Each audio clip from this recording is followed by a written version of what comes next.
Hello बच्चों, तो कैसे हो आप सब बच्चों। आज की क्लास में हम कवर करेंगे हमारे बिजनेस स्टडीज क्लास 12 का चैप्टर नंबर 1 के पार्ट नंबर 3 को। पार्ट नंबर 1 और 2 मैं ऑलरेडी बना के यूट्यूब पे डाल चुका हूं। So let's begin part number 3। तो बच्चों शुरू करते हैं आज के सबसे पहले टॉपिक से, जो कि है लेवल्स ऑफ मैनेजमेंट, यानी मैनेजमेंट के अंदर कितने तरीके के लेवल्स होते हैं। तो बच्चों बड़ी इजी सी लैंग्वेज के अंदर याद रखना, मैनेजमेंट में टोटल 3 लेवल्स होते हैं, यानी 3 लेवल होते हैं मैनेजमेंट में। कौन से? सबसे पहला होता है टॉप मैनेजमेंट, दूसरा होता है मिडिल मैनेजमेंट और तीसरा होता है लोअर मैनेजमेंट। ठीक है बच्चों, 3 लेवल ऑफ मैनेजमेंट होते हैं। अब इसको एक प्रैक्टिकली एग्जांपल से समझते हैं, तुम्हारे स्कूल के एग्जांपल से। तो देखो बच्चों, जो तुम्हारा स्कूल है ना, तुम्हारे स्कूल के अंदर जो प्रिंसिपल है,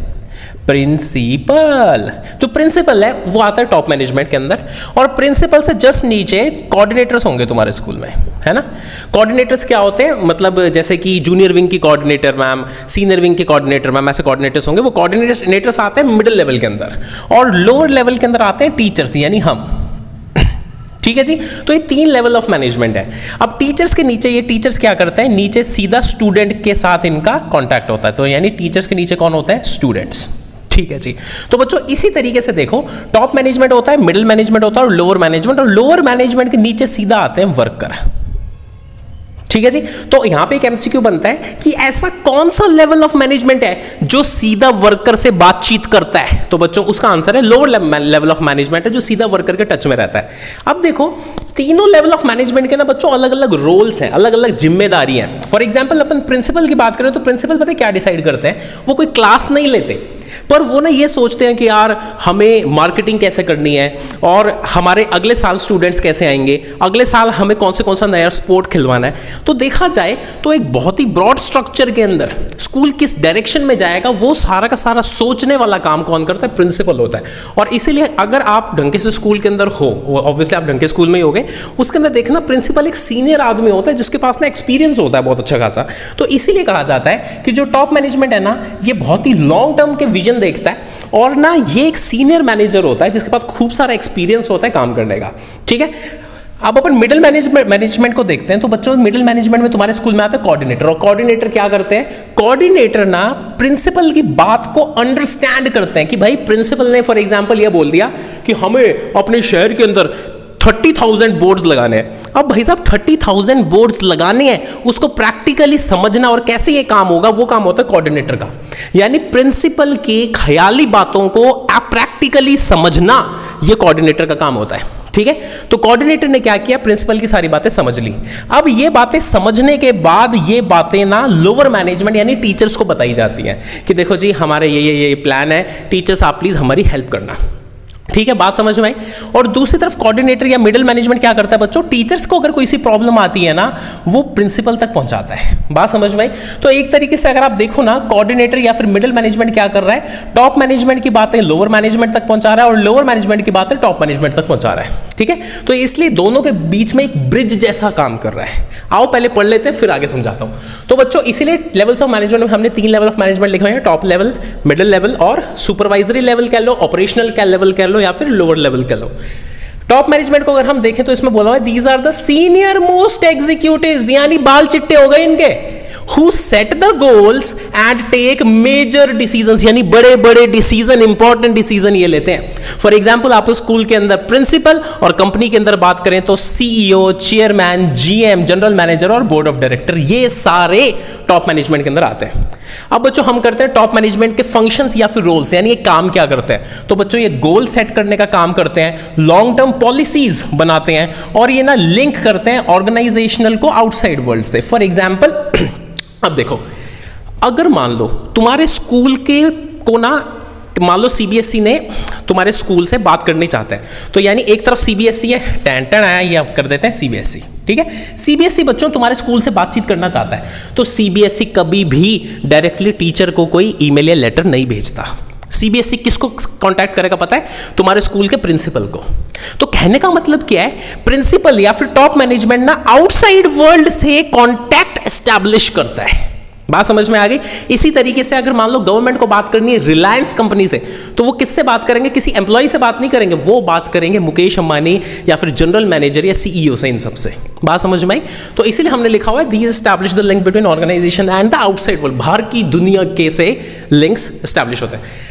आगे बच्चों है हमारा middle level of management. Middle level of management क्या करता है? It acts as bridge between top management and lower management. जो हमने यहां पे देखा था, टॉप मैनेजमेंट को लोअर मैनेजमेंट से लिंकिंग का काम करता है। फॉर एग्जांपल डिपार्टमेंट के हेड हो गए, ब्रांच मैनेजर हो गए, ये सारे कौन से हैं? ये आपके मिडिल लेवल ऑफ मैनेजर में आते हैं। इसके कुछ एक फंक्शंस देख लेते हैं कि काम क्या करते हैं। तो बच्चों सबसे पहला काम ये करते हैं कि टॉप मैनेजमेंट की पॉलिसीज को अंडरस्टैंड करते हैं, समझते हैं कि वो पागल आदमी टॉप मैनेजमेंट पे बैठ के क्या सोच रहा है, वो सारा उसको डिकोड करने का काम मिडिल लेवल ऑफ मैनेजमेंट करता है। आगे इसने बोला it reports to top management, यानी लोअर मैनेजमेंट की अगर कोई सी बात आ रही है उसको टॉप मैनेजमेंट तक रिपोर्ट करता है, लोअर मैनेजमेंट की कोई सी बात आ रही है उसको टॉप मैनेजमेंट तक रिपोर्ट करता है। और पॉइंट नंबर 3 है किसी एम्प्लॉय को मान लो मोटिवेट करना हुआ, तो उसको ट्रेनिंग देनी हुई, ये वगैरह वगैरह सारे काम कौन करता है? Middle level of management. For example आपने देखा होगा आपके स्कूल के अंदर कोई बच्चा ज्यादा शरारत करता है तो टीचर क्या कोऑर्डिनेटर के पास भेज देती है।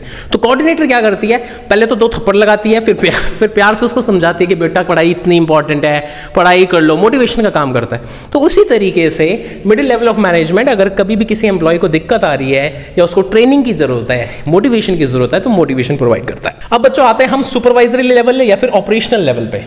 इसको पहले समझ लो बच्चों। तो बच्चों यहां पर देखो लोअर मैनेजमेंट क्या कर रहा है? वर्कर के डायरेक्ट कांटेक्ट के अंदर है। अब इससे होता क्या है? वर्कर से काम कराने की जिम्मेदारी किसकी है? लोअर मैनेजमेंट की है। बात समझ में आई?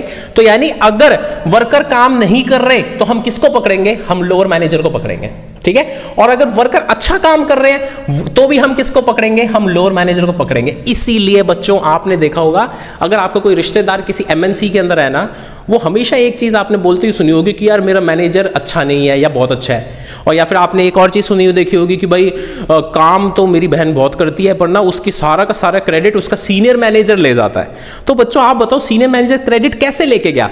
वो इसलिए लेके गया क्योंकि सीनियर मैनेजर ही आपकी बहन की परफॉर्मेंस के लिए रिस्पॉन्सिबल है।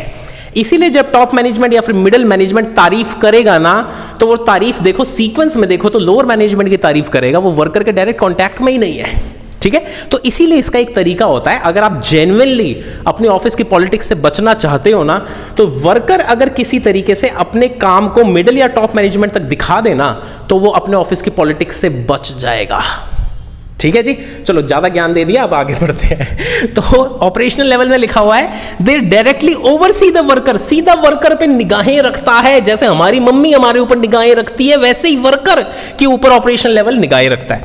इसके कुछ एग्जांपल्स हैं जैसे सुपरवाइजर, फोरमैन, ये सारे एग्जांपल्स हैं। और काम क्या करते हैं, फंक्शंस या रोल्स क्या है इनके? दे ओवरसी डेली ऑपरेशंस, यानी डेली काम कैसा हो रहा है, अच्छा हो रहा है कि नहीं हो रहा, वो सब लोअर मैनेजमेंट देखता है। And these are responsible for quality and quantity of output, यानी जो भी आपकी कंपनी आउटपुट बना रही है उसकी क्वालिटी कैसी है और आउटपुट बन रहा है कि नहीं बन रहा है, इसके लिए लोअर मैनेजर रिस्पॉन्सिबल होता है। तो बच्चों मैंने कर दिया बोर्ड की ये वाली साइड इरेज, क्योंकि हम आ रहे हैं हमारे नेक्स्ट टॉपिक पे जो कि है फंक्शंस ऑफ मैनेजमेंट। तो देखो बच्चों हर मैनेजर को 5 फंक्शंस ऑफ मैनेजमेंट करने कंपलसरी है। और फंक्शंस कौन से हैं मैंने इसका हिंट आपको पार्ट फर्स्ट में ऑलरेडी दे दिया था। वैसे सबसे पहला फंक्शन है प्लानिंग, फिर है ऑर्गेनाइजिंग, फिर है स्टाफिंग, फिर है डायरेक्टिंग, फिर है कंट्रोलिंग। इसका मतलब क्या है वो समझो। मान लो तुमने और मैंने डिसाइड किया कि भाई अपन ऐसा करते हैं, एक ना बहुत लेवल का बिजनेस खोलते हैं, एक ऐसा बिजनेस जिसकी ना डिमांड बहुत है, ठीक है, पैसा ही पैसा होगा। तो बच्चों हमने सोचा कि हम गोलगप्पे की रेहड़ी लगाएंगे, ठीक है। तो यहां पर मैं खड़ा हूं, मैं ज्यादा स्मार्ट हूं तो मेरे बाल खड़े हुए हैं, ठीक है। यहां पर तुम हो, तुम्हारी मूंछ आ गई, ये तुम्हारी आंखें, ये तुम्हारी नाक और ये तुम हो, ठीक है। हम तुम, ये हम है और ये तुम हो। तो बच्चों अभी हमने क्या किया, हमने डिसाइड किया कि भाई ऐसा करते हैं कि ये गोलगप्पे की रेहड़ी लगाएंगे।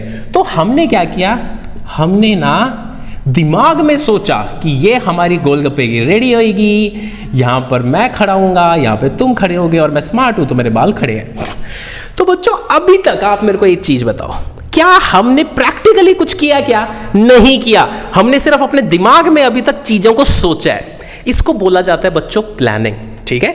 प्लानिंग के अंदर क्या होता है, कौन काम करेगा, कैसे काम करेगा, कब काम करेगा, इस सारी चीजों को दिमाग में रखा जाता है, सोचा जाता है, इसीलिए बोला जाता है it is a mental activity, क्योंकि इसके अंदर दिमाग बहुत लगता है। ठीक है बच्चों, अब ठीक है, अब हम आए अपने गोलगप्पे के प्लान पे। हमने सोचा कि एक तगड़ी सी रेडी लगाएंगे, खूब सारे गोलगप्पे खिलाएंगे। अब हमने सोचा कि यार रेडी लगाने के लिए तो पैसा चाहिए। अब हमने दिमाग लगाया दूसरा, ये मैं सोच रहा हूँ, ठीक है। मैंने सोचा कि यार ऐसा करते हैं, रेडी के अंदर चाहिए हमें कितना, 20,000 की इन्वेस्टमेंट चाहिए। तो 20,000 की इन्वेस्टमेंट कहाँ से लाएंगे? मान लो हम बैंक के पास जाएंगे और हम बैंक को बोलेंगे बैंक हमें लोन दे दो, हमें लोन दे दो। तो यानी ऑर्गेनाइजिंग का जो मैं नेक्स्ट स्टेप समझा रहा हूं बच्चों, ऑर्गेनाइजिंग समझना। ऑर्गेनाइजिंग क्या होता है, आपके प्लान को एग्जीक्यूट करने के लिए जो जो चीजें चाहिए रहेंगी उन चीजों के बारे में सोचा जाता है, उनको प्लान किया जाता है।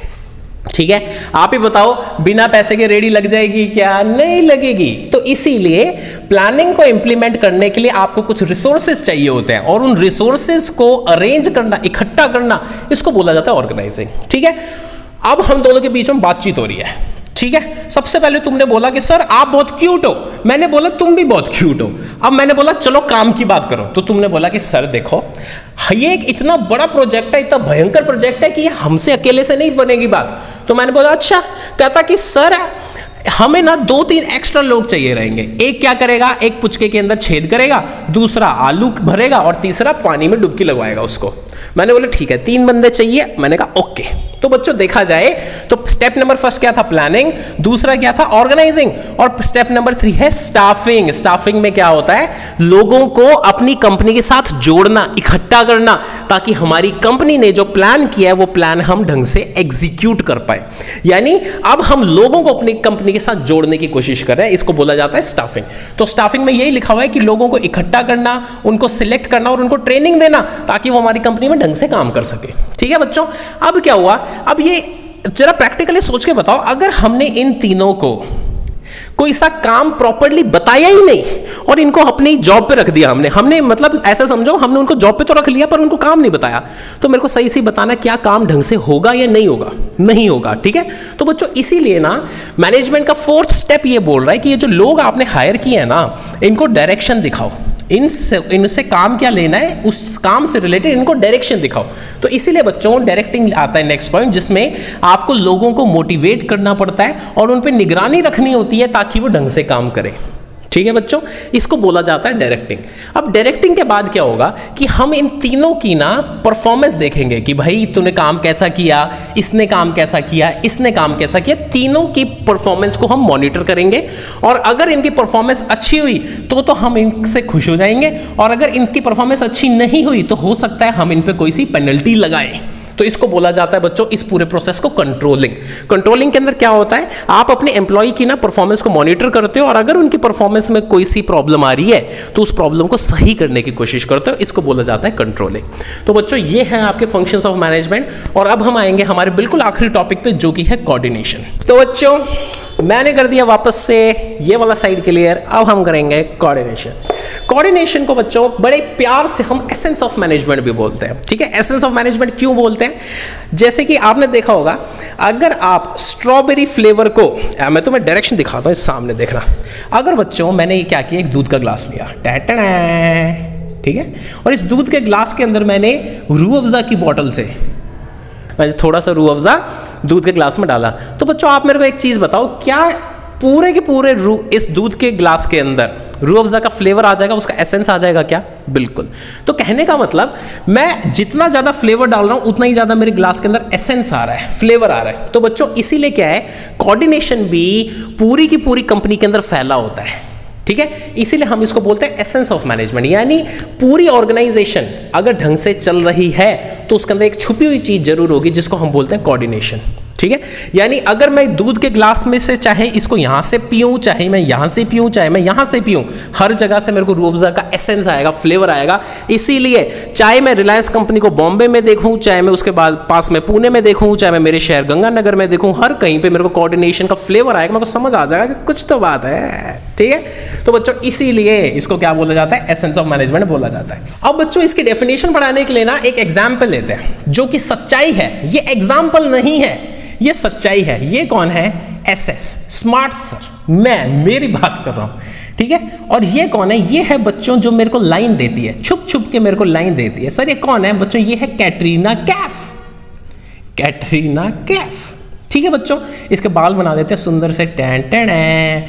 ये है कैटरीना कैफ के सुंदर सुंदर मछली जैसी आंखें, और ये है उसकी प्यारी सी नाक, और ये उसकी मुस्कान, और ये मैं स्मार्ट सा इधर खड़ा हूं, टें। तो बच्चों ठीक है, कैटरीना कैफ मेरे से खुश है। पता है क्यों खुश है? वो मेरे को कहती कि प्यारे सर आप तो मेरी बातें बिना कहे समझ जाते हो। मैंने बोला अच्छा ऐसा क्यों? कहते कि आप मेरे दिल की बातें, ये दिल बना देते हैं, टैं टैं, ये मेरा दिल, टैं टैं। तो कैटरीना कैफ बोलती है आप मेरे दिल की बात बिना कहे समझ जाते हो। मैं कहता अरे प्यारी कैटरीना तुम भी तो मेरे दिल की बात बिना कहे समझ जाती हो।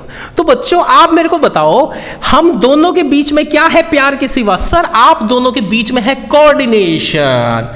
कोऑर्डिनेशन, कोऑर्डिनेशन का मतलब क्या होता है बच्चों? कोऑर्डिनेशन का मतलब ये होता है कि मेरी बातें तुम्हें पता हो, तुम्हारी बातें मेरे को पता हो, ताकि हम दोनों की थिंकिंग मैच करें, ठीक है।